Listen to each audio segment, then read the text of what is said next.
হবে। টানটান উত্তেজনায় চলছে খেলা। এই মুহূর্তে শট করতে এসেছেন একাদশের রক্ষণভাগের একটি প্লেয়ার, তিনি কিন্তু এখন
এখন প্লান্টিক মাঠে আসবেন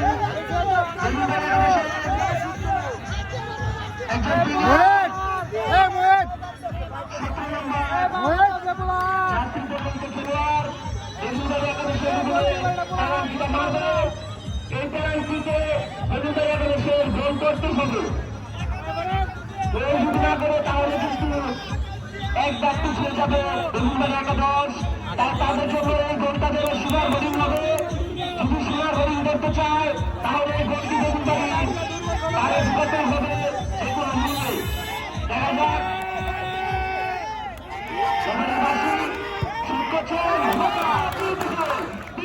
শট করলেন এবং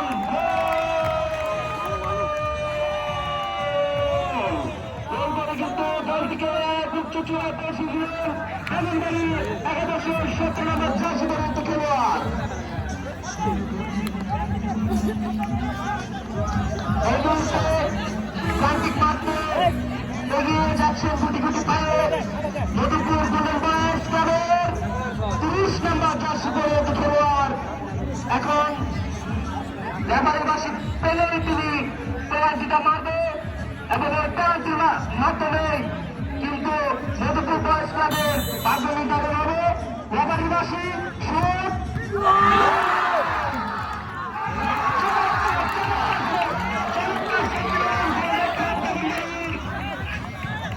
এবং তিনি কিন্তু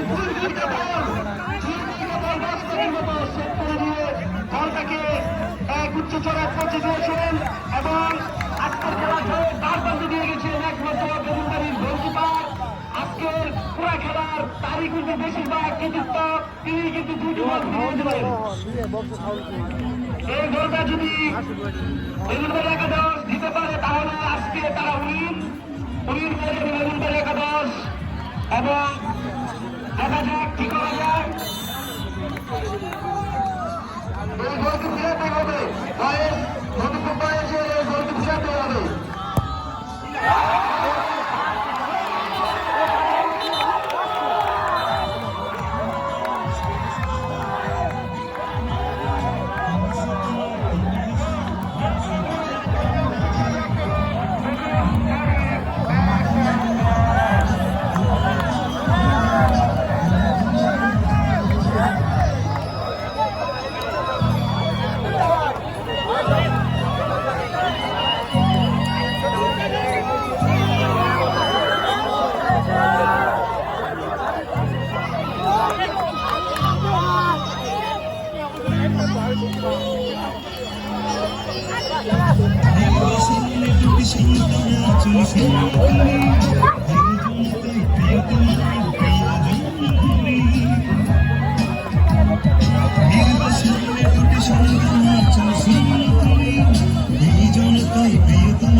ম্যান অফ দ্য ম্যাচের নাম আমি ঘোষণা করতেছি।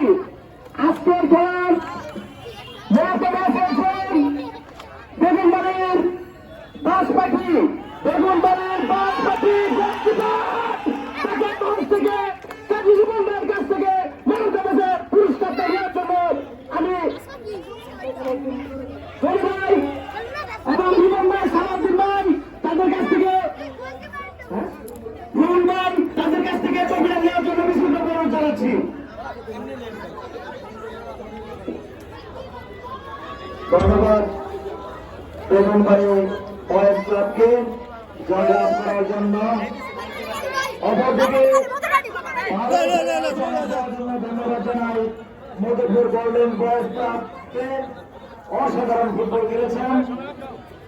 জয় করা যায় বড় কথা নয়, অংশগ্রহণই বড় কথা। এখন বেগুনবাড়ি বয়েজ ক্লাবের গোলরক্ষক কে পুরস্কার দিচ্ছেন ময়মনসিংহ দক্ষিণ জেলা যুবদলের বিপ্লবী সহসভাপতি, মুক্তাগাছা উপজেলা ছাত্রদলের সাবেক সফল সভাপতি জনাব মাহবুবুল আলম কাজী বন্দাই। তার হাত থেকে গোলরক্ষক আজকে তিনি দুইটি বল সেভ করে বেগুনবাড়িকে জয় উপহার দিয়েছেন। মাহবুবুল কাজী